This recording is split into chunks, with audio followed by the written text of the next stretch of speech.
फैसलाबाद चक्कर number 233 railway Hari Singh वाला की 10 साला मसीही बच्ची लाइबा के अगवा और कबूल इस्लाम का फैसलाबाद पुलिस ने नोटिस ले लिया। थाना रोशनवाला के SHO Malak Imran in action, Laiba को बाजियाब करवा कर दारुल अमान भेज दिया।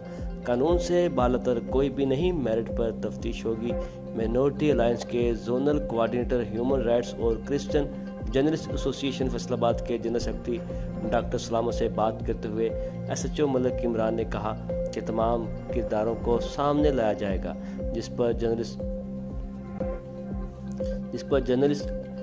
जर्नलिस्ट एसोसिएशन फैसलाबाद के वफद ने एसएचओ मलक इमरान का और उनकी पूरी टीम का शुक्रिया अदा किया।